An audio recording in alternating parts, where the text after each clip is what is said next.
책을 참 많이 쓰셨어요. 구약에 대해서도 신약에 대해서 책을 많이 쓰셨고, 또 제가 알고 있기로는 그 중국에서도 선교사를 10년 하셨고, 또 일본서도 또 선교사를 하셨고, 그래서 한중일을 아주 역사 문화적으로 잘 통하신 분이에요.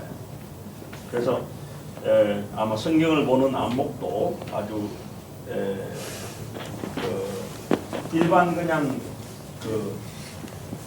유럽에서나 미국에서나 이렇게 공부만 한 그런 학자들보다도 훨씬 우리 박 교수님은 시야와 관점이 독특할 거라고 그런 생각이 들고, 오늘 아마 지금부터 우리 4시까지 이제 강의를 하시겠는데요. 쭉 강의하실 때 여러분들 은혜 받을 수 있게 되기 바랍니다.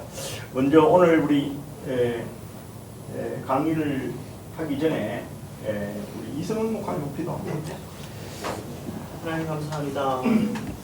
평생 진리를 찾기 위해서 공부하신 박영 목사님 교수님 귀한 메시지를 우리가 귀가 열려져서 잘 듣게 하시고 우리의 마음에 심겨지게 하시고 우리의 삶이 변화되기를 바랍니다.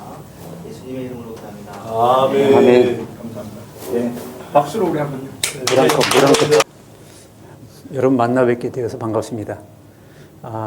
부족한 사람을 이렇게 초대해 주셔서 여러분과 더불어 오늘 귀한 하나님의 말씀을 서로 나누게 된 것을 제 개인적으로는 영광이고 여러분들에게도 귀한 은혜의 시간이 됐으면 합니다. 오늘이 4월 17일입니다. 성금요일, 오늘 전야입니다. 오늘이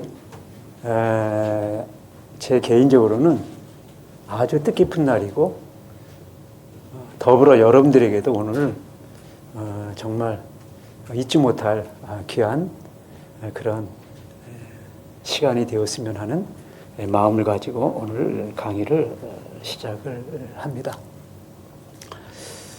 우리가 이제 강의를 할 때마다 제가 이 관계가 이렇게 오래됐으면 오해를 하지 않는데, 그렇지 않은 경우에는 제가 어떤 말을 던졌을 때 그거에 대해서 오해를 할 수가 있잖아요. 그래서 이제 제가 이제 먼저 이런 말씀으로 오늘 강의 시작합니다.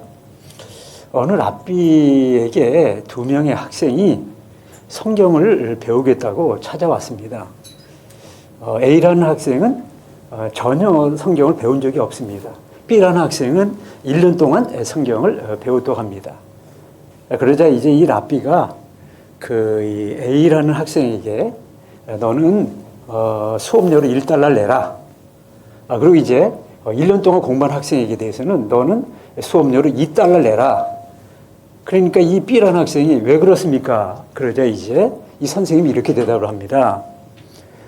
지금부터 내가 이제 가르치는데 그것을 머리에 넣는데 $1다. 그러니까 이제 전혀 공부하지 않은 학생은 이제 머리에 이제 넣기만 하면 되는 거죠. 근데 이제 1년 동안 공부한 학생은 그 빼내는데 $1, 또 이제 집어넣는데 $1, $2 내라고.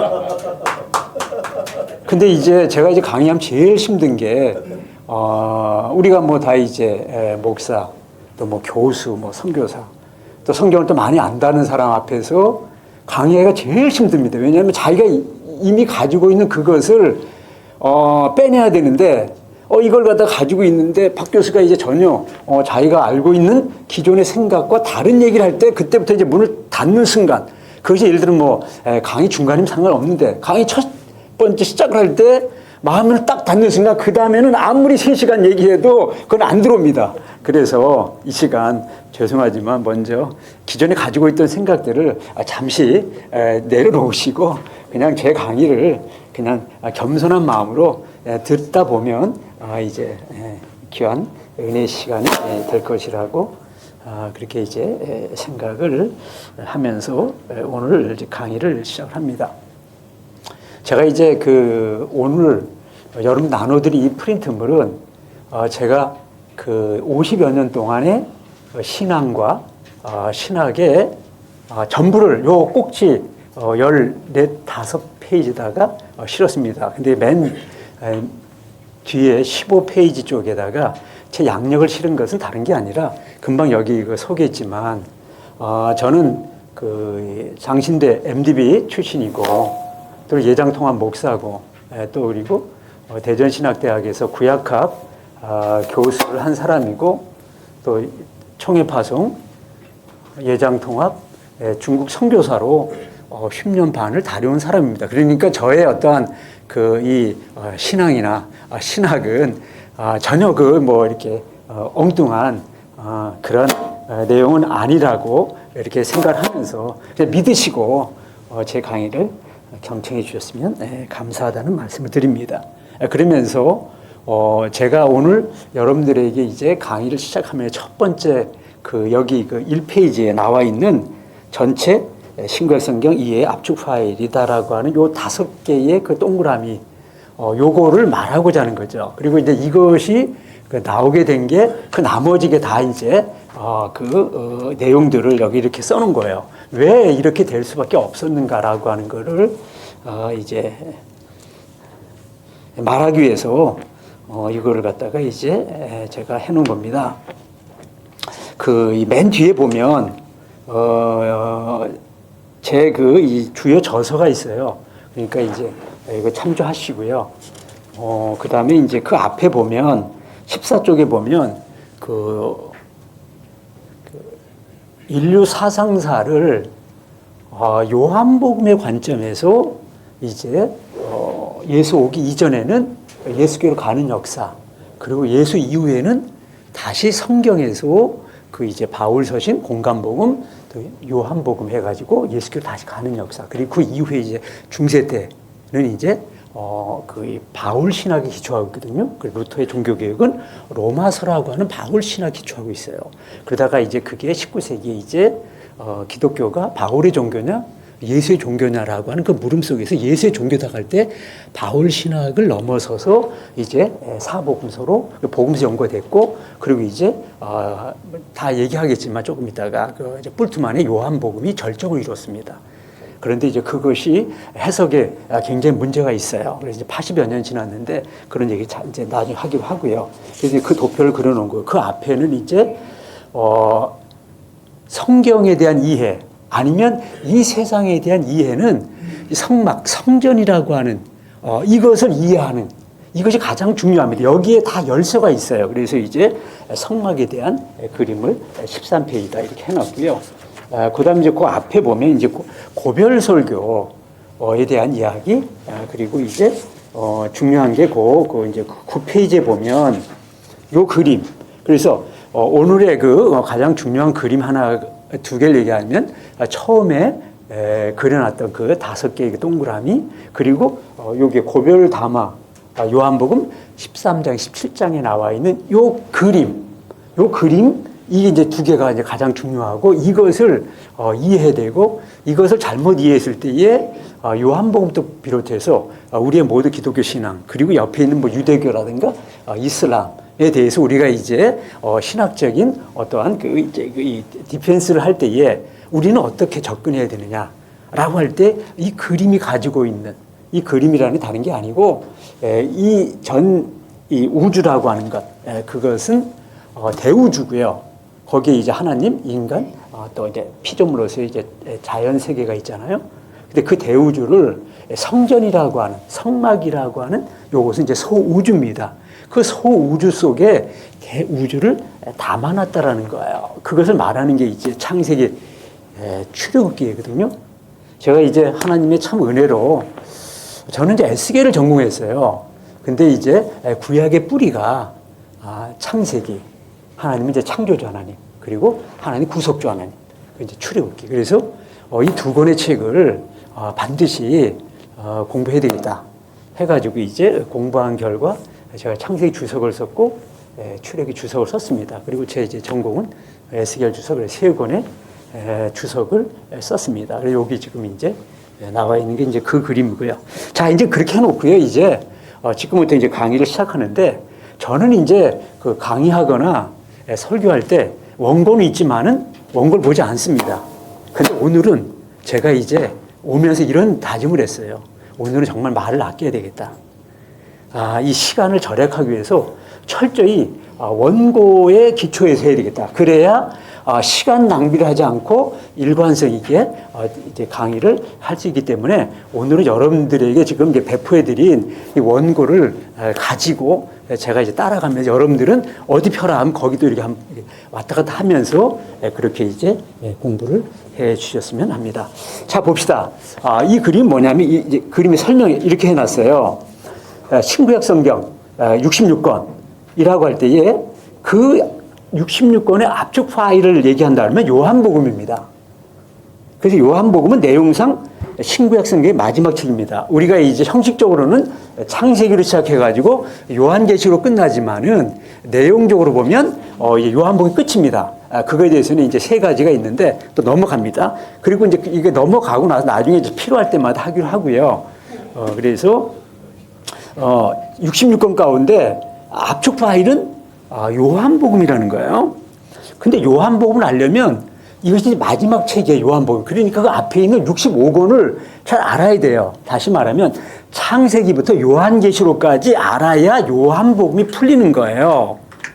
그러니까 이제 우리가 지금 이 요한복음을 전공한 학자가 자기는 일생 동안 요한복음을 전공했다라는 거예요.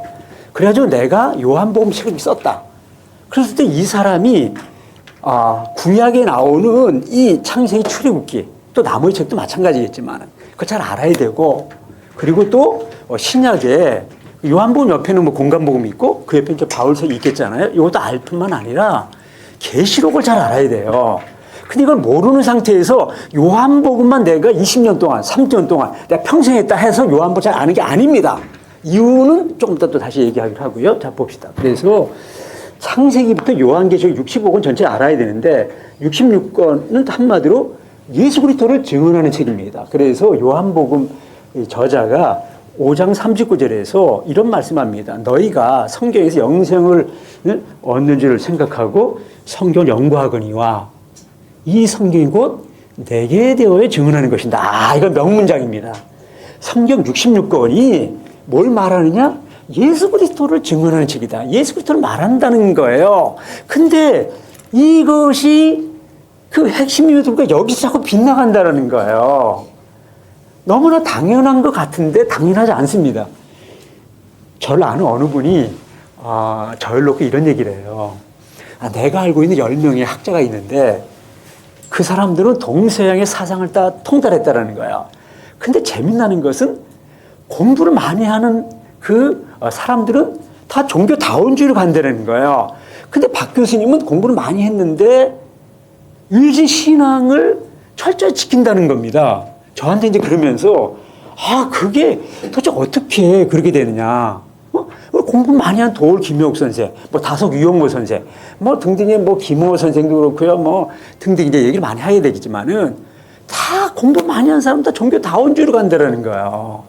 근데 그게 아니고 예수 그리스도 이 하나의 초점을 분명히 되고 왜 예수 그리스도로 가야 되느냐라고 하는 얘기를 지금 이제 시작하려고 하는 겁니다.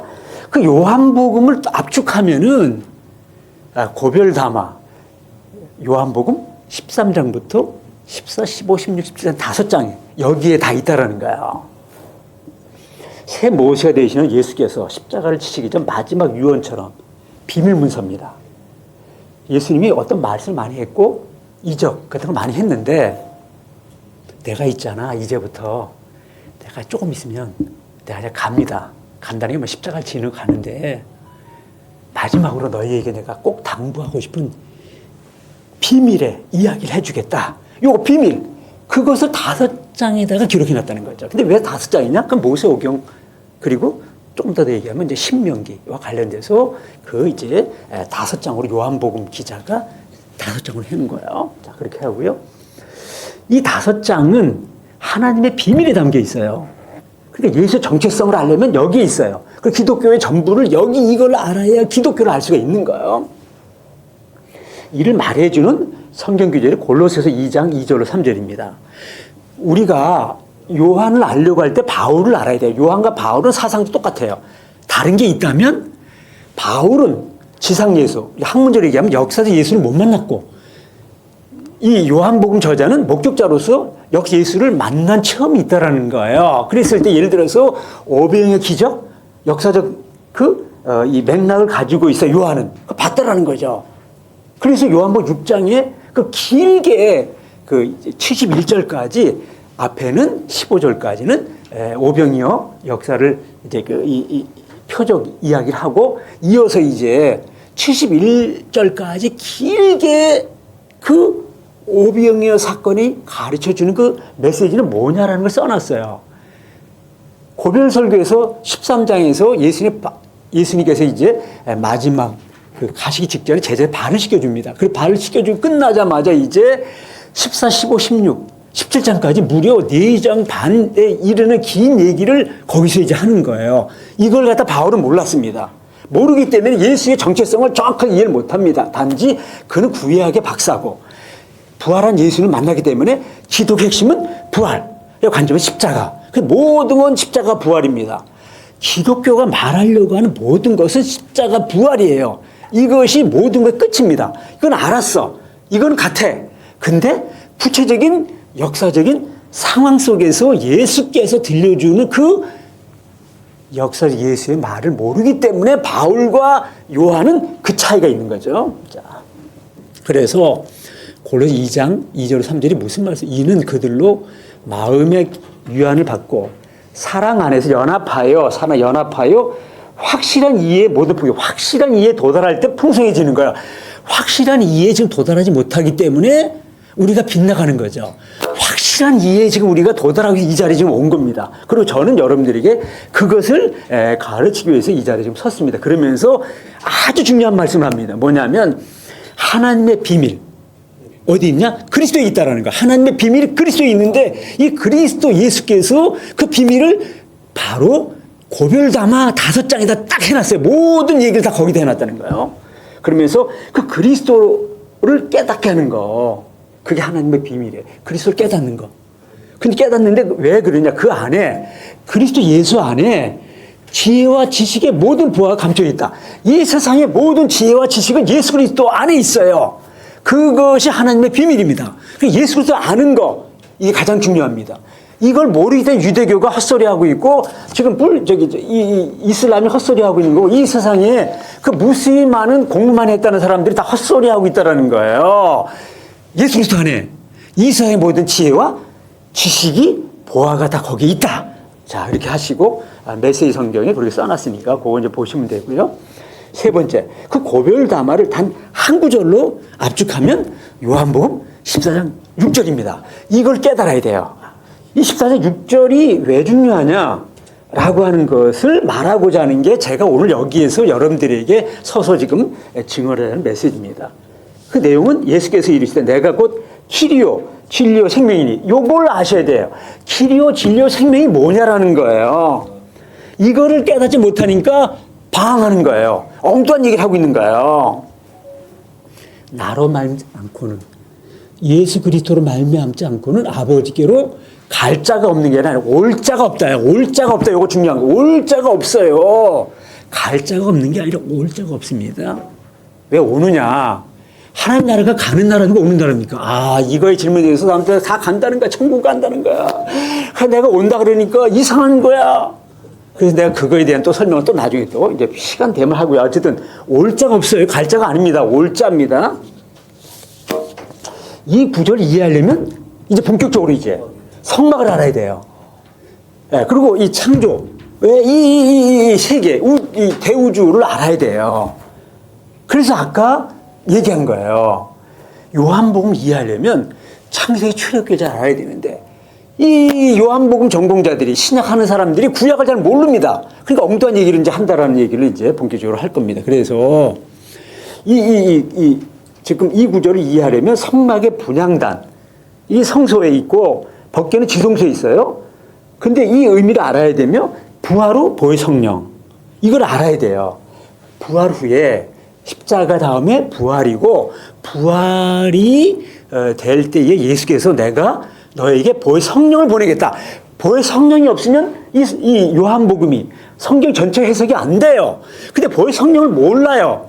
모르니까 이제 엉뚱한 얘기를 하고 있는 거예요. 다시 성령 체험이 있어야만이 성경을 제대로 해석할 수 있는데, 가령 이제 대표적인 우리 그 학자라고 얘기하는 도올 김용 선생은 뭐 동양도 많이 하고요. 그 다음에 요한복음 했고요. 그 다음에 TV에 나와가지고 요한복음 엉뚱한 얘기 너무 많이 했어요. 왜? 성령 체험이 없이는 성경이 해석이 안 돼요.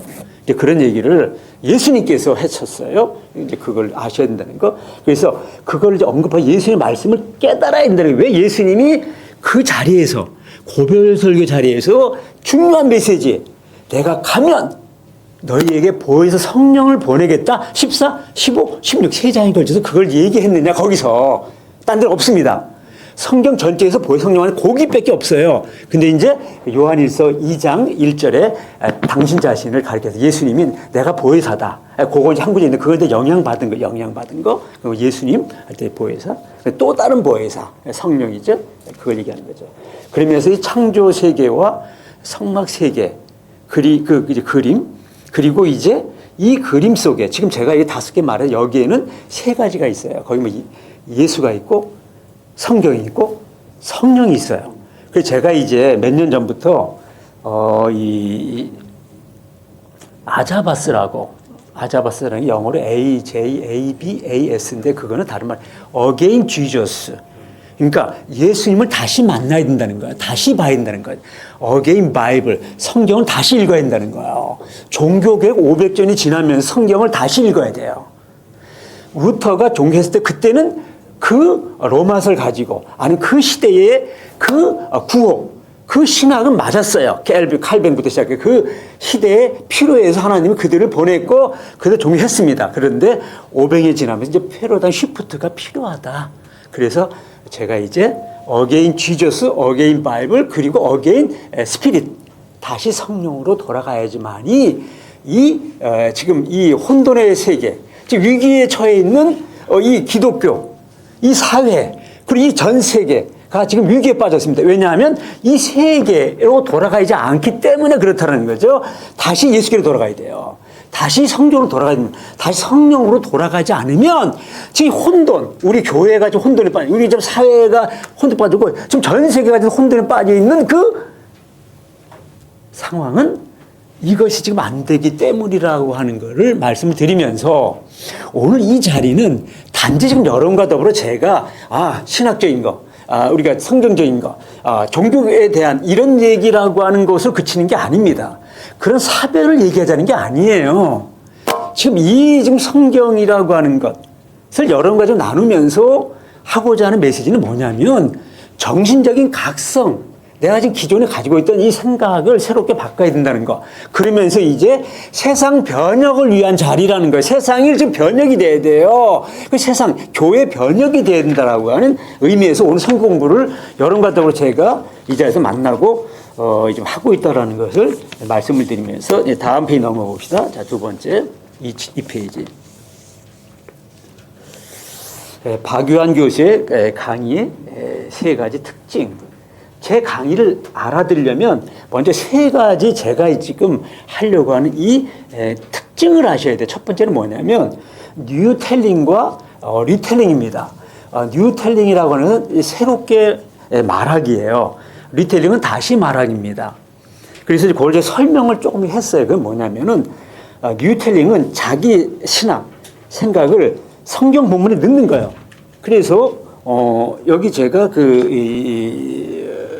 민중신학이라고 하는 안병무 교수의 제자가 쓴 그 요한복음 보시죠. 제가 이렇게 책을 많이 가져온 것은 이 공부를 할 때에 보여주는 공부는 대단히 중요합니다. 그래서 직접 이제 보셔야 돼요. 그래서 제가 무겁게 근데 뭐 너무 많은 책을 다 가지고 없어서 중요한 책만 보여드려요. 이게 이제 그 안병무 교수의 제자인 김진호라고 하는 그 이제 박사가 급진적 자유주의자인 게 요한복음 연구입니다. 근데 이 내용은 뭐냐면은 자기가 가지고 있는 이데올로기를 성경 속에 넣게 되면 성경은 침묵합니다. 그게 아니고 그걸 뉴텔링 해가지고 민중이 이렇게 내놨어요. 저는 저 자신의 신학을 할 생각 전혀 없어요. 그래서 이런 식의 자기 생각을 넣게 되면 성경은 침묵한다는 거예요. 그래서 해석이 빗나갈 수밖에 없다라는 것을 말씀을 드리면서 자기 생각을 먼저 집어넣어 해석하면 새로운 이야기. 그래가지고 볼트만의 무슨 신학이다. 그러면 자기 신학을 갖다가 생각을 넣어요. 내가 이렇게 공부를 많이 했습니다. 자기가 그 기존에 이 선생으로부터 배웠던 거, 그리고 자기가 연구했던 거, 그걸 다 집어넣어. 그래가지고 거기서 자기가 새로운 신학을 하겠다는 거예요. 조금 더 이제 더 깊은 얘기 하겠지만, 그래서 그렇게 말하는 게 뉴텔링이고요. 리텔링은 뭐냐면 우리와 시공간이 다른 성경 보면 이거 뭐 옛날 책이잖아요. 그러니까 이걸 갖다가 지금 우리가 연구할 때에 어떻게 되느냐? 이 텍스트죠, 이거는. 그리고 여기에는 그 텍스트가 낳은 콘텍스트가 있어요. 그 텍스트와 콘텍스트가 그 상황 속에서, 그때 그 상황에서 뭘 말하는지를 내가 그 저자한테 물어봐야 되는, 그 저자는 어떤 상황에서 이걸 썼는가를 물어봐야 되는 거예요. 그래서 이제 거기서 나온 거를 우리는 한국 사람이고, 우리는 그들보다 2000년 후의 사람이고, 또 언어 다르고 뭐 이게 다르니까 그거를 알아듣게 쉽게 다시 설명을 하는 거. 이걸 갖다 리텔링이라 해요. 다시 설명을 하는 거죠. 그걸 리텔링이라고 합니다. 그래서 가령 이제 볼트만은 그 요한복음 이라고 하는 필생의 그 작품을 썼어요. 그게 이 책이에요. The Gospel of John이라고 하는 요거 하나 빼보세요. 그거 빼보세요. 그거 빼놓고 자 이렇게 방대한 책을 썼습니다. 이 책이 뭐냐면 볼트만이요. 1921년에 자기가 이전까지 모든 연구를 공관복음 전승사라고 하는 걸 통해 가지고요. 아주 그냥 신학적으로 떴습니다. 그날 이 사람이 나 이제 공부 끝냈으니까 근데 남은 생에는 요한복음 연구했다 해가지고 20년 동안 연구했어요. 그래가지고 이 책이라고 하는 20세기의 최고의 책이 파르티의 로마서, 그 다음에 성서학자로서의 볼트만의 더 가스 존이라고 하는 요한복음입니다. 20년 동안 연구해 이 책이 나왔습니다. 그런데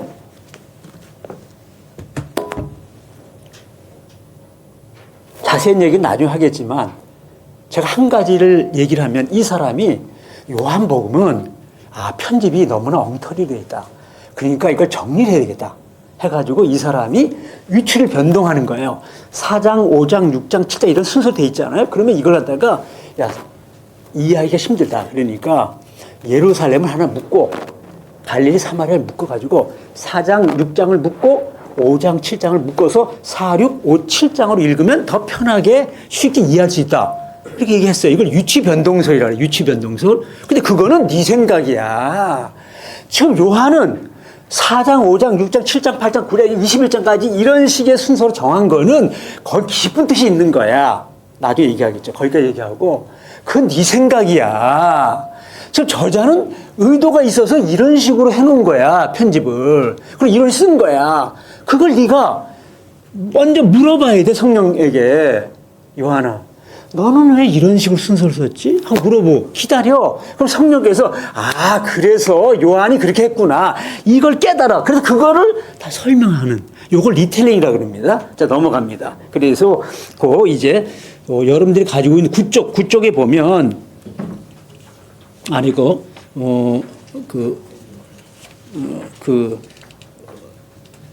구쪽 10쪽 11쪽에 12쪽에 보면 12쪽 한번 보세요. 12쪽. 거기 한번 보죠. 12쪽 2번 고별담화 설교 5장의 의미다. 그리고 하나, 둘, 세 번째죠. 그런데 세 번째 패러그래프에서 제가 이렇게 설명했어요. 그런데 구약에 대한 이해가 결여된 볼트만은 현재 고별담화는 순서가 엉터리니까 자, 순서를 갖다 내가 이제 내 이 좋은 머리, 천재지 머리를 가지고 내가 이제 바꿔서 이렇게 읽으면 편하다 해가지고 어떻게 바꿔놨느냐? 순서를 바꿔. 그걸 유치변동설이라고 그래요. 초회 만찬, 했어, 먼저. 해족시 했어. 그러고 나서 14장 그거는 맨 나중에 가야 돼. 왜? 여기 떠나자. 14장 끝에 그 말이 나오거든. 그래서 떠나자니까 이게 맨 나중에 가야 되고, 야, 모였으니 먼저 우리 기도합시다. 기도 먼저, 17장을 먼저 앞당겨가지고 13장 다음에 17장을 읽어야 된다는 거예요. 그리고 고별 담화의 13장부터 16장 가운데 먼저 고별과 언약 13장에서 15장까지 읽고 그 다음에 15장 16장 읽고 마지막에 16장 끝을 읽고 나서 마지막에 14장 대충 이제 14장이 맨 마지막에 읽어야 된다. 이런 식으로 자기가 해놓은 거야. 얼마나 머리가 좋아요. 그러니까 해가지고 이 책에다가 순서를 다 바꿨어요. 또 하나 우리 예수님의 공생의 마지막에 성전 정화했는데, 그럼 마지막에 가야 되는데, 요한복음 2장, 그러니까 1장은 서론이고요. 2장부터 20장까지 본론, 22장 결론을 합시다. 그러면 2장 그 본론의 첫 장에다가 예수님이 성경 정화하는 사건을 요한복음 났거든요. 그러니까, 요한은 왜 공생의 초기에 예수님의 성전 정화서를 났을까? 공간복음에서는 좀 말기에 났는데, 그것 때문에 잡혀가지고 십자가 지는 건데, 초기는 그러니까 그거 잘못됐으니까 끝에 가야 된다는 거야. 그건 네 생각이야, 지금. 요한은 굉장히 중요한 의미를 가지고 맨 앞에 갖다 놓은 거야. 본론 첫 장에다가. 가나 혼인잔치, 바로 다음에 가나 혼인잔치 첫 번째 표적. 근데 왜 첫 번째 표적이야? 가나 혼인잔치가? 표적 많어. 그러니까 물어봐야 되는 거야. 전부 다 요한아, 너는 왜 가나의 혼인잔치를 그 많은 표적 가운데 첫 번째 표적으로 삼았니? 하고 물어봐. 그러면 그래서 첫 번째 표적이 났구나. 그러고 나서 바로 성전 정화 사건을 딱 갖다 놓습니다. 그리고 학자들이 이거 성전 정화 사건이 초기에도 있었고, 끝에도 2번 있었는지, 아니면 끝에 있었는지, 아니면 요한복음이 먼저 맞든지, 이거 싸우고 있어. 그런 거 아니야. 요한이 왜 거기다 갖다 놨는 거 알면 되는 거야, 그냥. 그런 역사적인 사실은 몰라. 알아도 상관없어. 지금 요한이 그걸 거기다 갖다 놓은 이유는 이러이러해서 이걸 알아야 되는데, 자, 그렇다는 거고 넘어갑니다. 자, 이렇게 하고 이제 넘어갑니다. 두 번째, 우리가 지금 공부하고 있어요. 그리고 우리가 이 세상 사는 동안에 우리가 인간적으로 평생을 공부해야 돼요. 또 학생들은 더 열심히 공부해야 되잖아요. 그럼 공부란 뭐냐? 우리 공부하고 있잖아요. 이걸 분명히 알아야 내가 공부를 잘하는 거죠. 제가 공부를 잘 못했습니다. 점선에서 하는 얘기가 아니라, 그런데 어느 순간에 제가 공부를 잘하게 됐어요. 뭘 깨달았냐면, 공부라는 게 다른 게 아니다. 공부라고 하는 거는 차이점을 발견하는 거다. 차이점. 그러니까 차이점 발견하면 두 사람 비교해야 돼. 누가 더 키가 크냐. 혼자는 내가 키가 큰지 적은지 몰라요. 비교해봐. 비교해야 되는구나. 그러니까 혼자 하나, 그거 열심히 하는 거 그거 아니야. 두 개를 비교해봐야 돼. 내가 요한복음 잘하려면 요한계시록과 비교해봐야지만이 요한복음과 요한계시록 어떤 차이가 나기 때문에 이래서 이렇구나. 이걸 알아야 되는데 하나만 잘해. 그리고 자기 최고래. 그거 아니야. 너는 잘 모르는 거야. 비교를 해야 돼. 비교. 그래야 통전적이 되는 거야. 하나만 알면은 그건 통전적이다. 파편화가 되는 거야. 전문이 될지 몰라도 파편화가 되는 거는 네가 나무는 알지만 숲을 모르기 때문에 그 나무의 의미를 모르는 거야. 지금 우리 시대는 전문화 시대야. 그러니까 내가 어떤 하나의 전문화, 그걸 잘하면 돼. 전공해가지고 그것만 잘하면 최고가 된다는 거야. 근데 그건 잘했어. 근데 그것이 어떤 의미가 있느냐. 내가 손을 연거해 손만 잘하면 되니까 이 손은 내 온몸의 한 일부분이에요. 그래서 이거 온몸을 아는 상태에서 손을 알아야지. 나는 손을 전공한 사람이니까 손만 잘하면 돼? 아니에요, 그거는요. 이건 비교해봐야 돼. 네가 손을 잘하면 발하고 비교해봐. 손과 발의 차이점 뭐야? 이게 비교해봐야지 안다라는 의미예요. 그래서 여기 써놨습니다. 그 다음에 통전적 접근해야 돼. 지금 우리 사회가 이렇게 분열을 거듭하고 대립하고 싸우고 갈등하는 거는 전체를 보는 눈을 갖지 못한 입체적인 것을 보지 못하고 단편적인 것만 보기 때문에 그 진영놀이에 빠지는 걸 제일 싫어합니다, 제가.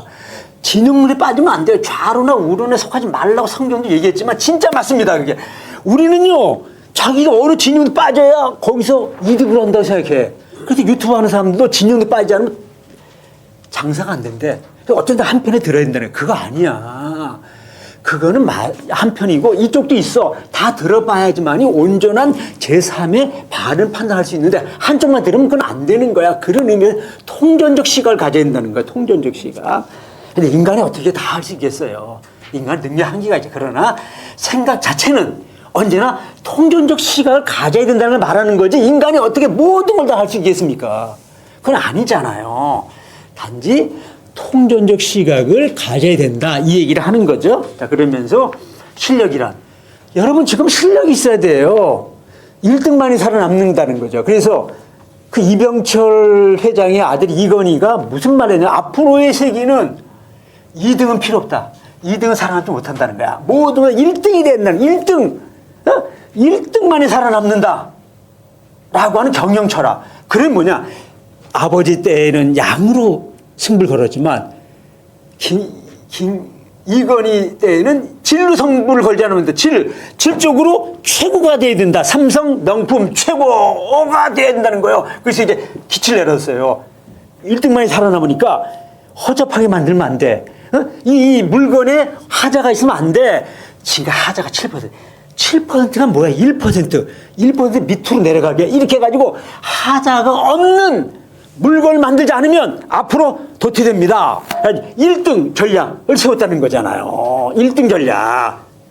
실력이란 최고가 돼야 돼. 앞으로 2등은 필요 없어요. 1등만이 살아남는 시대이기 때문에 그렇다면 뭐냐? 실력이란 뭐냐? 다른 게 아니에요. 한마디로 말할 수 있는 능력이다. 요겁니다. 한마디로 어떤 거에 대해서 내가 한마디로 얘기해봐라. 그럼 한마디로 말해야 돼. 길게 얘기하면 안 돼. 한 문장으로 얘기해야 돼. 어떤 얘기도. 그러니까 두 가지 비교했을 때에 그러다가 길게 얘기하지 말고 한 문장으로 얘기해 돼. 한 문장. 하나의 그림으로 얘기해야 돼. 길게 하면 너는 아직 모르는 거야. 그거의 의미, 존재. 한 문장으로 얘기해라. 그래서 이제 얘기해 보는 거야. 구약과 신약의 차이점은 지금 던졌어. 그럼 그거 다 길게 얘기하면 안 돼. 그래서 제가 이제 여기다가 제가 생각하는 세자 들어간다. 그 구약의 출애굽 보면 새 출애굽. 세자 들어가면 다 피조물, 새 피조물. 이런 식으로 전부 다 모세, 새 모세부터 시작해가지고 옛일, 새일부터 옛사람, 새사람 뭐 그 다 들어가는 거기에 전부 다 세자마다 포도주, 새 포도주부터 시작 전부 다 그냥 구약과 신약의 차이점은 세자가 들어가는구나. 그 세자는 예수 그리스도로 말미암아. 그런 누구든지 그리스도 안에 있으면 새로운 피조물이라. 이전 것은 지났으니 보라 새 것이 되었다. 옛 것과 새 것. 그 기준은 예수 그리스도. 예수 그리스도가 들어가면 새 것이 된다는 거야. 내 인생이 새로워지길 원하느냐. 예수 그리스도가 내 안에 담으면 우리의 역사가 새로운 역사가 되길 원합니까? 이 우리 한국 역사에 예수 그리스도가 들어가면 우리 가정이 우리의 사업체가 새로워지기를 원하십니까? 그러면 예수 얘기했어요. 예수 그리스도가 들어가면 누구든 그리스도 안에 있으면 사도 바울이 말하기를 엔 그리스도 안에 있으면 오케이 끝.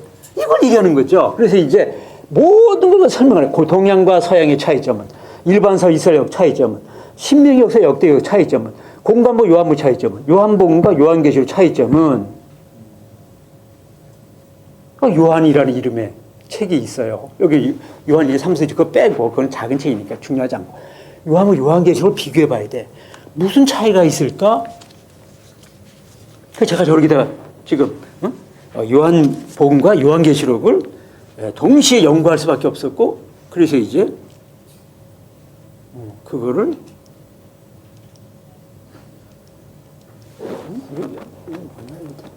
왜 안 돼? 됐어요. 거기. 나도 이게, 그 위에. 요거. 요건 이제 제가 작년 8월에 그동안에 제가 이제 썼던 그 요한학 시리즈를 해가지고, The Gospel John, Revelation 2권. 그리고 이제, 이거를, 이제 50일에 걸쳐가지고, 본 해걸드라고 하는 거기에 이제 매주마다 한 곳을 옮겨가지고 52주 해가지고 썼던 것이 아자부 신학과 존 르네상스라고 하는 제 책은 전부 학문적인 책이 다 각주가 엄청 많아요. 근데 각주 없이 쉽게 일반 알아듣게 하고 요한학이 왜 이렇게 이 시대에 이제 펠로시프트가 돼야 되고 그리고 또 이제 그 내용을 이뤄야 하고 요한부 요한계의 차이점은 뭐고 그리고 이제 이걸 통해서 이제 바울 르네상스에서 요한 르네상스로 500년 후에 지금 이제 돼야 된다라는 게 작년이 선교 140년 맞아가지고 세계 신학계에 이제 그랬다가 이제 어필하기 위해서 저 영어 책 새 책으로 냈는데 조금 이따 이제 영어 책 저기 한번 기회가 보겠습니다. 그래서 이제 내용이 이런 거예요. 요한복음과 요한계시록 차이점은 뭐냐면 이런 거예요. 요한이라고 하는 사람은 예수님의 목격자. 근데 그게 이제 요한복음이 꼭 그 이제 사도 요한이 아니냐라고 하는 학자들의 얘기는 많지만 저는 이제 연구 결과 사도 요한이라고 하는 확신을 갖게 됐고, 그러면 이제 어부 출신이잖아요. 그럼 어부, 거기 갈릴리 호수라고 하는 그가 살던 삶의 터전이 있어요. 그래서 이제 갈릴리 바다가 있어. 그럼 이제 바다. 근데 이제 이 계시록은 바다가 있어. 근데 이게 왜 다르냐라고 할 때 여기는 바다와 관계가 없는 사람이 썼기 때문에 예루살렘 출신 학자가 썼어요. 그러니까 학자와 이 어부는 전혀 다른 거죠. 그 뭐 길게 얘기하면 또 힘들어져요. 그래서 바다의 개념이 우리가 늘 삶의 터전에서는 그건 호의적인 긍정적 의미예요. 그러니까 요한복음 전부 다 바다의 물에 관한 바다 물고기 그런 얘기인데 여기는 이제 남쪽 유다 이 예루살렘 출신들은 그것은 이제 혼돈과 죽음의 이 신학적 의미를 가지고 있어요. 이게 전혀 반대죠. 그래서 이제 계시록 같은 경우에는 물이라고 하는 것, 바다라는 부정적이기 때문에 거기서 용이 올라오고 음료가 앉아 있고 새하늘 갔을 때 오면 바다는 없어져야 되는. 사도 요한은 말도 안 되는 거예요. 요한복음은 물이 가장 중요하고 이 바다는 가장 중요한 거죠. 또 시간이 되면 또 얘기하겠죠. 거기까지 하면서 전혀 반대적 의미를 갖는 것도 이거는 전승이 다르기 때문에 저자가 다르기 때문에 삶의 자리가 다르기 때문이다. 이제 이런 얘기예요. 자, 거기까지 하고요. 그 다음에 이제 일본인과 A 학자, B 학자. 그래서 그 밑에 그 학자의 그림을 그려놨고요. 일본인과 한국인의 차이점은 그러니까 한마디로 하면 내가 이제 그에다가 힘과 도다. 일본 사람은 힘이에요. 왜냐하면 칼 앞에. 그러니까 전부 다 집단주의가 될 수밖에 없는 것. 칼 앞에 내가 시민자 편에 서지 않으면 죽습니다. 그러니까 언제나 그들은 이제 시민자 편에 서기 때문에 이제 집단주의가 되는, 획일주의가 되는. 우리 한국 사람은 도예요. 그러니까 부츠로 하기 때문에 우리는 옳지 않으면 우리는 싸우는 거야. 그러니까 자꾸 분열되는 그런 것도 전부 다 이 한 글자, 신과 이 도라고 하는 이 차이점이라는 것. 요 밑에 써놓은 거는 뭐냐면요. 우리가 이제 학문한다는 건 전부 다 이제 어느 학자에 대해서 먼저 공부하잖아요. 그러면 신학자 가운데 대표적인 학자를 갖다 제가 한번 5명을 뽑아봤어요. 칼발트. 그의 신학은 한마디로 이렇게 내려오는 거다, 위에서를. 그래서 말씀과 은혜 신학이다. 그러니까 폴틸리는 아래서 올라오는 거다. 존재 깊이 신학이다. 그러니까 구약학자인 폰 라트는 전승사. 그래서 과거에서 현재로 성경이 어떻게, 구약성이 어떻게 편집됐고 전세 어떻게 내려와서 지금의 구약성이 됐느냐. 몰트만은 희망의 신학자는 종마룰이 이렇게 앞으로 와가지고 우리가 지금 희망의 선취, 그래서 희망의 신학 선취하는 거. 몰트만은 이제 실존주의 해가지고 지금 현재 요한복음이 현재 종말론. 지금 현재 결단해야 된다. 그래서 이제 현재 결단, 실존적 결단의 신학. 그래서 너는 그래서 제가 쫀박은 나는 이거다 해가지고 십자가 이거 둘. 그래서 이게 세로축 설교의 신학, 메시지. 가로축, 선교의 신학. 그래서 메시지 앤드 미션의 신학이다. 저의 모든 신학은 교회에서 설교를 위한 거지 신학 자체를 하자는 게 아니에요. 교회를 넘어서서 밖에 나가서 이 복음을 전하는 선교의 신학, 미션의 신학이 된다. 그래서 EM의 신학이다. 그러니까 써놓은 거예요. EM. 저의 모든 신학은 EM의 신학입니다. 그래서 메시지 앤드 미션의 신학이다. 이걸 제대로 안 되니까 사변 신학으로 끝나는 거예요. 우리가 하는 모든 것, 목사님들은 이 지금 성경을 공부하는 이 신학 공부하는 모든 게 설교로 나와야 돼요. 다른 사람의 복음을 전하는 설교가 나와야 되고 이 교회 담장을 밖에 넘어가가지고 세상 사람들에게 이 복음을 증언하는 선교의 신학, 미션이 돼야 돼요. 근데 우리 미션이 안 돼. 우리 교수들 보세요. 선교와 무슨 관계 있어? 나는 뭐 그냥 떠들다 가면 돼. 그냥 선교 아무 관계 없어. 아무 얘기는 해도 돼. 그 얘기는 지금 배우는 학생들이 가서 좀 설교해야 되는데 당신 그렇게 말할 수 있어? 교인들 앞에서 그렇게 말하면 안 돼. 이거 지금 복음을 전해야 되는데 네가 마음대로 하면 되겠어?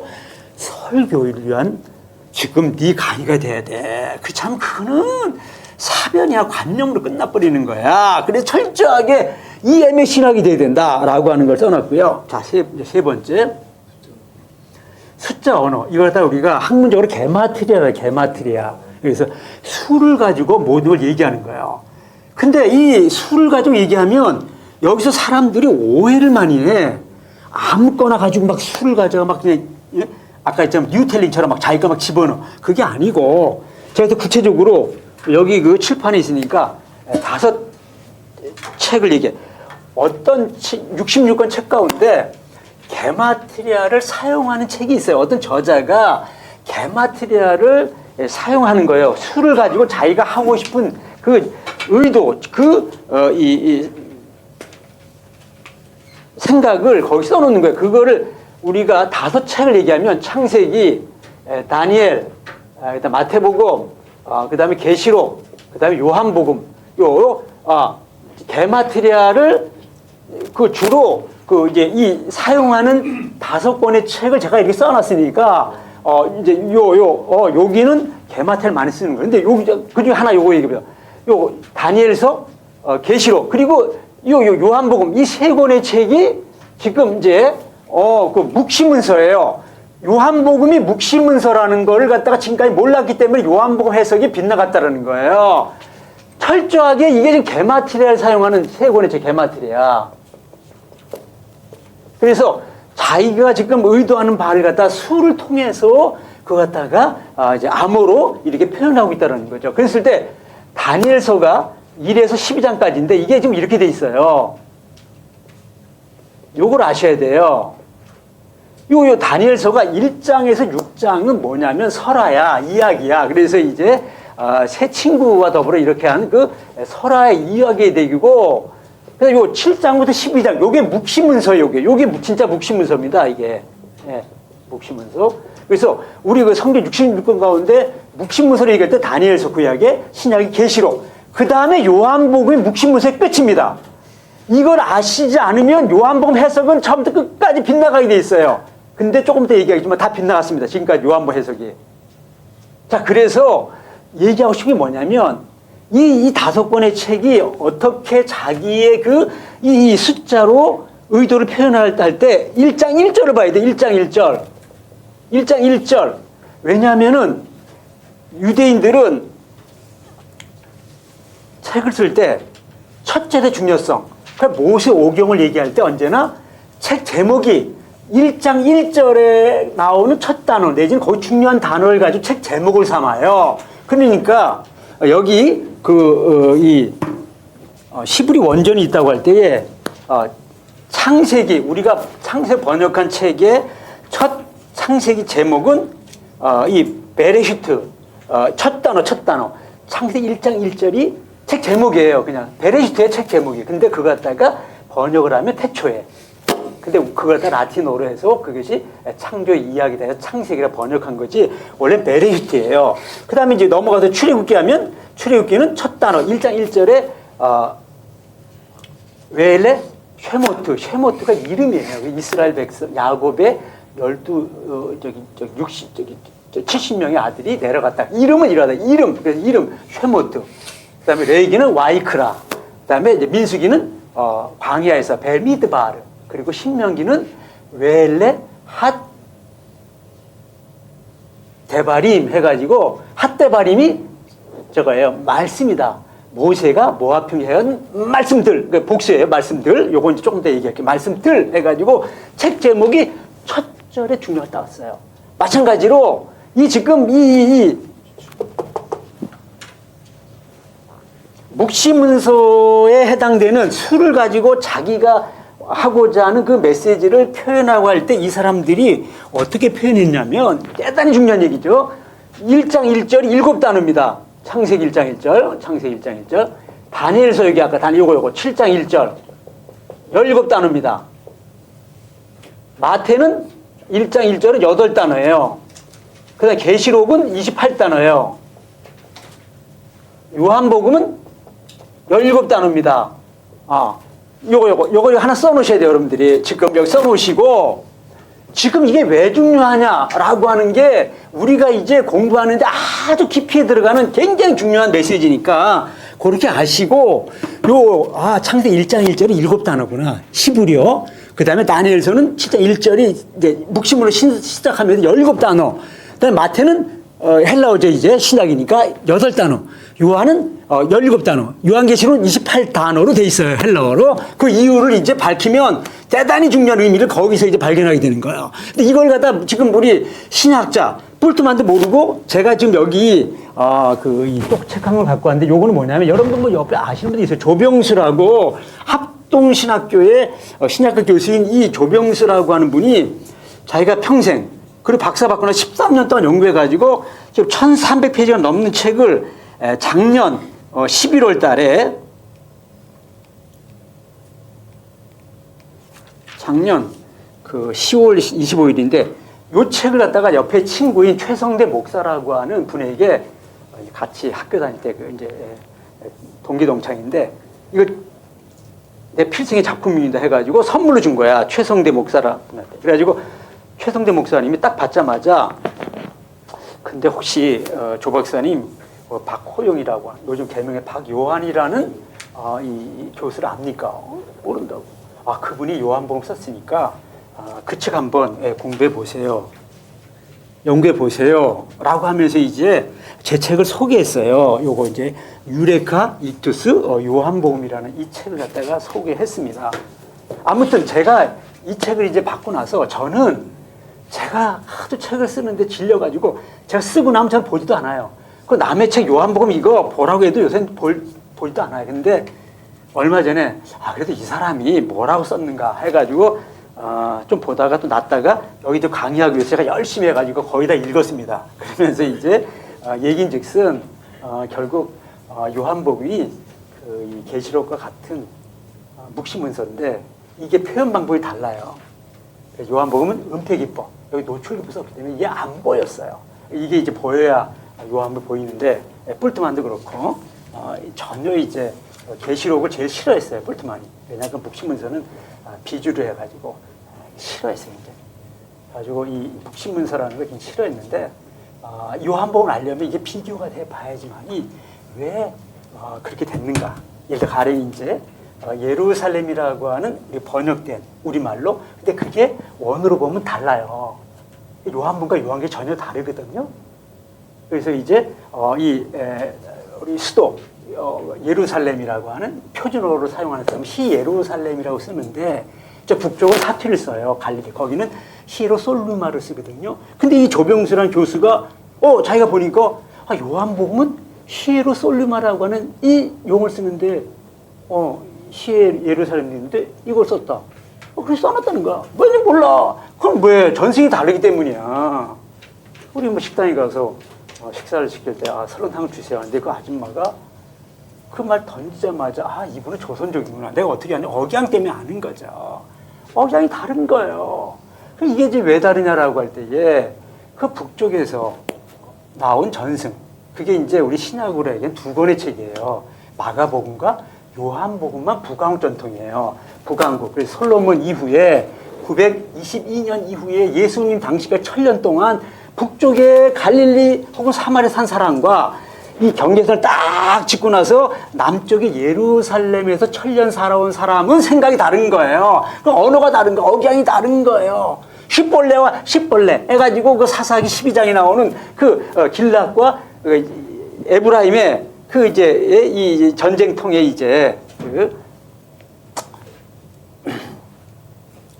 그 입다가 이제 그 에브라임 사람이 이제 그 전쟁터에 나오려니 안 나왔어. 그래도 막 변명 들어. 그래서 이제 길목을 딱 쳐다 나와서 길 건너가. 근데 한번 해봐 발음. 그러니까 그 여기는 이제 십벌레인데 이 남쪽 사람은 그걸 발음이 안 돼. 그 십벌레 하는 거야. SHI인데 SI로 H가 발음이 안 돼. 그러니까 에브라임 사람 십벌레 하니까 얘 죽이는 거예요. 길랏 사람이 돼야 되는데 요건 너는 에브라임 사람이야. 죽이는 것처럼 요한복음은 북왕국 전통이기 때문에 히에로솔루마만 다 써요. 마가복음도 그거만 써요. 근데 요 계시록은 히예루살렘만 씁니다. 요거를 갖다가 남쪽 전시라는 건 시브리서가 철저하게 그 성전을 기점으로 한 남쪽 전시거든요. 제일 중요한 남쪽 전시예요. 시브리서가. 그래서 거기는 이제 히예루살렘만 씁니다.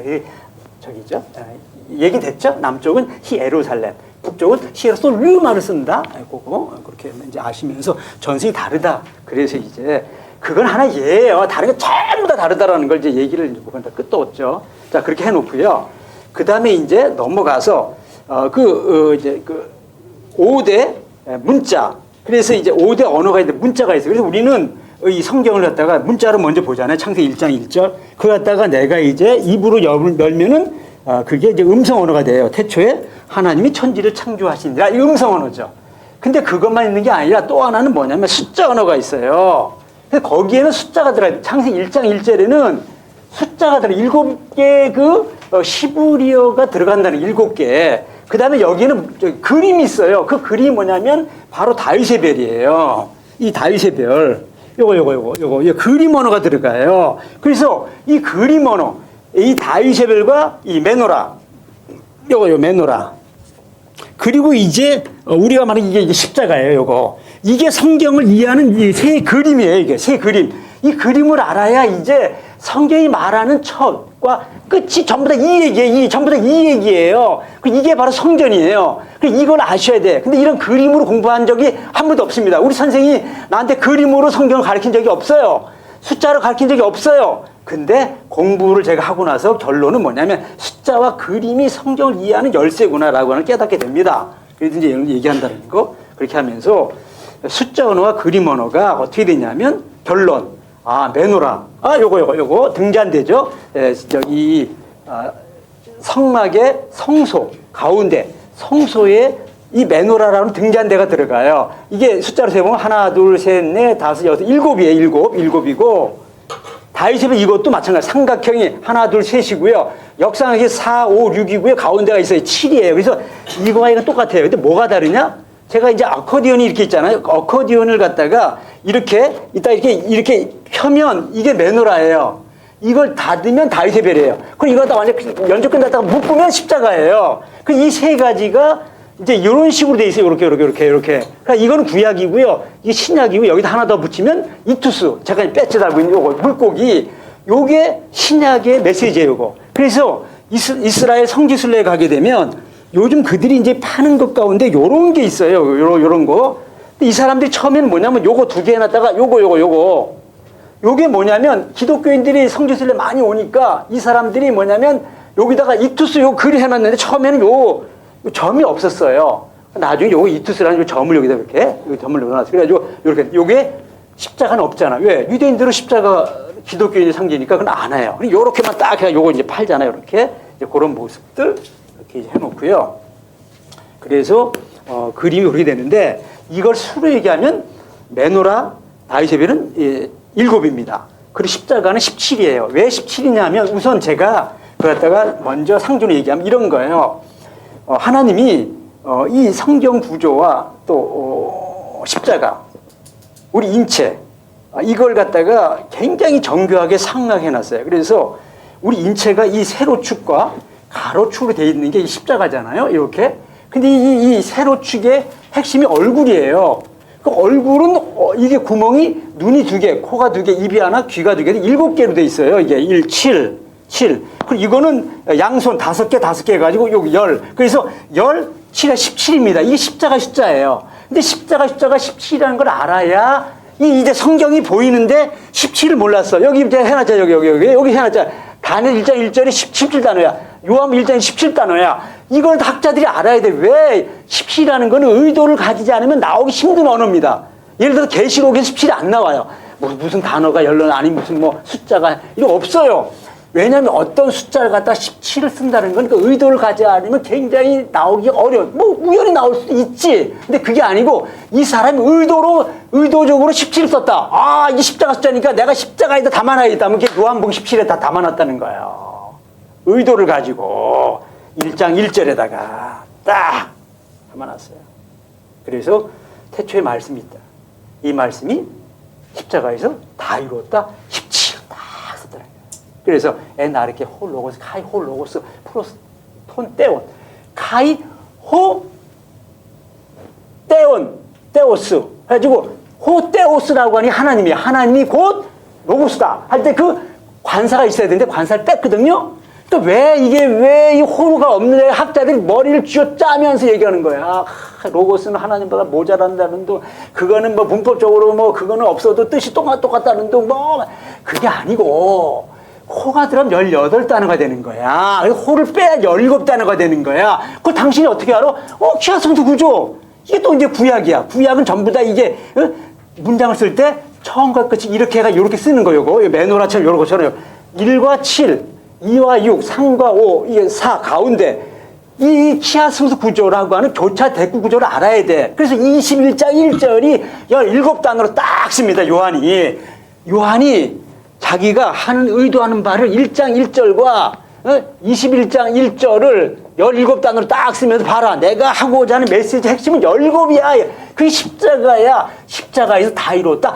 17 딱 써놨다는 거야. 이거를 모르는 상태에서 아무리 요한복음 1장 1절을 떠들어봐야 다 소용 없는 얘기예요. 이걸 알아야 그 다음부터 해석이 되는데, 제가 강의했던 어떤 모임에서 총신대 신약학 이모 교수 거기 앉아 있었어요. 근데 제가 6, 7년 전에 거기 가서 요한복음과 상징 코드라는 제목으로, 그때 제가 이제 중국 선교사로 있다가 잠깐 나왔을 때예요. 제가 강의 시작하면서 여러분 요한복음 2의 열쇠는 숫자 17에 있습니다. 그리고 요한복음은 전부 다 상징 코드로 되어 있습니다. 그렇게 하니까 이분이 자기는 신약학 교수인데 지금까지 자기가 수십 년 동안 학자로서 그리고 신약 교육도 강의했고 지금까지 평생 신앙인을 살아왔는데 처음 듣는 얘기야. 그러니까 마음을 닫어. 그러니까 처음부터 마음을 닫는 순간 그다음부터 무슨 얘기를 해도 안 들어오는 거야. 끝나고 나서 그러는 거야. 박 교수님, 그때 조심해야 되겠어요. 잘못하면 이단 소리를 듣겠어요. 그래서 제가 딱 얘기했습니다.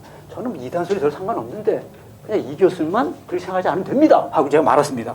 그러니까 이게 우리가 어떤 얘기를 하더라도요, 그것이 왜 나오게 됐는가를 알아야 되는데 이걸 모르니까 엉뚱한 얘기를 하면서도 모르거나 자기는 뭐라고 많이 써놨는데 빗나가 있는 거야. 계속 이 본질에서 빗나가고 있다는. 그래서 이 성경 자체가 전부 다 매너라 다이설과 십자가 얘기예요. 전부 다. 그거 갖다가 이렇게 저렇게 얘기하고 있을 뿐이라는 거를 말씀드리면서 넘어갑니다. 그 다음에 넘어가서 두 번째 3페이지. 자, 매너라 다이세벨이 뭐냐. 그것이 이제 그림을 그렸는데 제가 오늘 보다니까 이거 못 갔는데 요거 이스라엘 사온 거예요. 요거 두 개를요. 요거는 가지고 왔는데 매너라. 여기 보면요. 여기다 샬롬에서 요거 때문에 사온 거예요. 여기 샬롬에 써있어, 샬롬. 이게 샬롬의 상징이고요. 이 다윗의 샬롬의 상징이에요. 그래서 십자가가 샬롬의 상징이에요. 모두 샬롬의 상징인데 오늘 이 모임이 샬롬 성경 연구회래, 세미나래. 내가 놀랄 뻔했어. 모두 결론은 샬롬이에요. 즉 성경 자체를 말하고자 하는 샬롬이고요.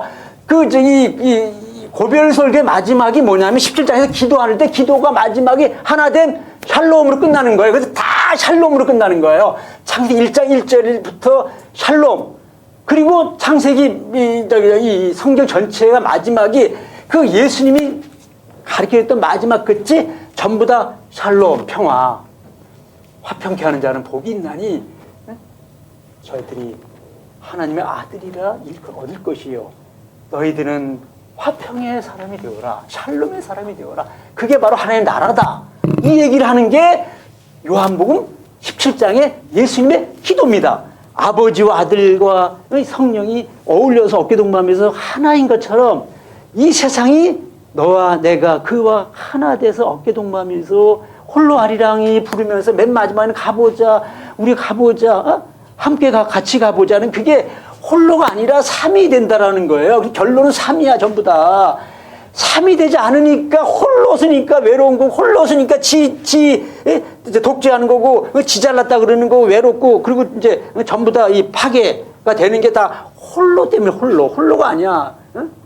그래서 그걸 갖다가 이미 벌써 구약 때부터 유대인들은 지네들은 몰라서 무슨 뜻인데 그런데 다윗에벨에다가 딱 매너를 딱 집어넣어가지고 해놓은 거. 요게 시마트 토라예요. 시마 토라. 그래서 결론은 시마 토라로 구약이 딱 돼 있고 그걸 완성한 게 십자가고 그리고 이제 또 다른 표현으로 이제 이투스로 기독교에서 하나 또 표현하고 있다. 이제 그런 얘기예요. 그래서 성막 구조는 다윗에벨의 331의 구조다.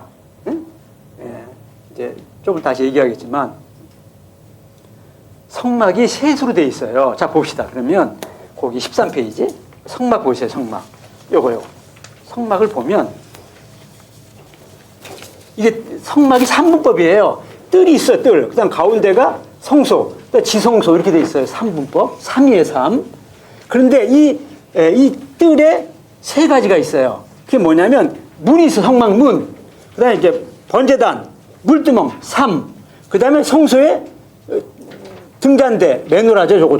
저거. 그 다음에 떡상, 분향단, 3. 그리고 지성소에 1. 331의 구조. 그게 다윗에벨이에요. 331의 구조. 그래서 이렇게 이제 성막이 이렇게 있으면 이렇게 반짝 자르고 이게 뜰이에요. 뜰. 뜰에 하나, 둘, 셋이 있다고 그랬고 금방 이게 이렇게 있는데 이게 이렇게 돼 있어요. 그래서 요게 이제 메노라, 떡상, 분향단. 그래서 삼, 성소, 지성소 여기에 지성소에 법계가 있어요. 법계.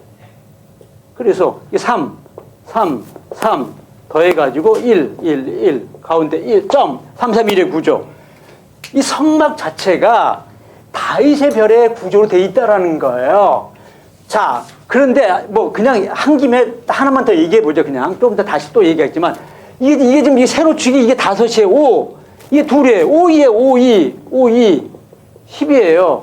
5, 2 더하면 이 게마트리아라는 수의 상징하기 곱하기 더하기는 같이 상하는 거예요. 그래서 더하면 7이고요. 곱하면 10이 돼요. 이게 더하면 17이에요. 이게 이 두 개 더하면 17.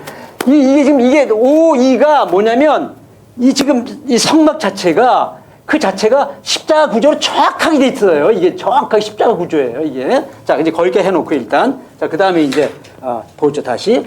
넘어가서 다시 거기 보면.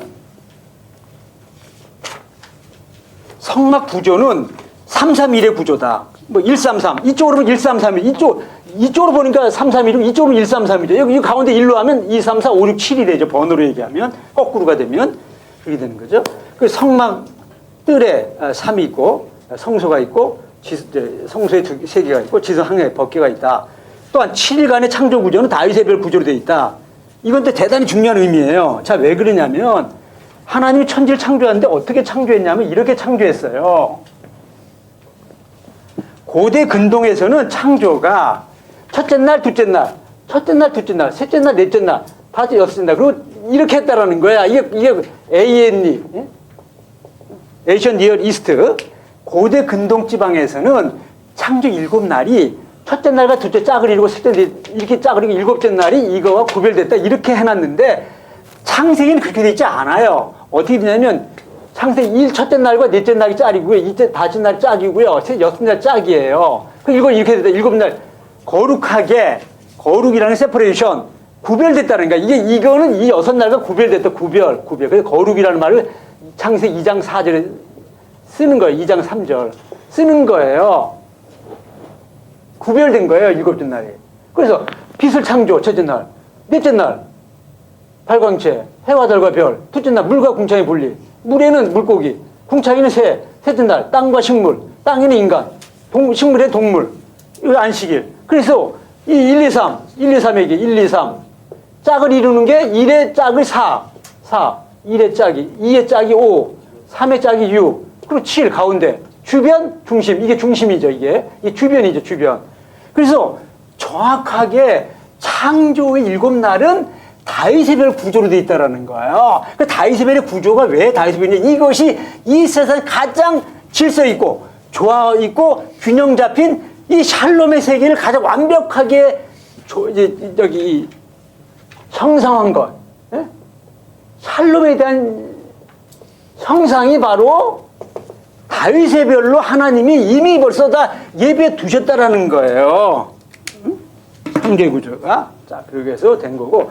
자, 두 번째, 창조세계 존재의 구조는, 이 존재의 구조는 뭐냐? 메노라 구조다. 그건 뭐냐면은 지금 요걸 해석하기 위한, 아까 이게 9페이지에 여기 나와 있는 요거를 해석하기 위해, 요걸 해석하려면 지금 이 대우주가 소우주 속에 들어와 있어요. 이 성막 속에 대우주가 들어와 있어. 근데 이 우주가 어떻게 돼 있냐면, 여기부터는 이제 아주 조금 집중해야 돼, 관심을. 뭐냐면은, 요렇게 돼 있어요.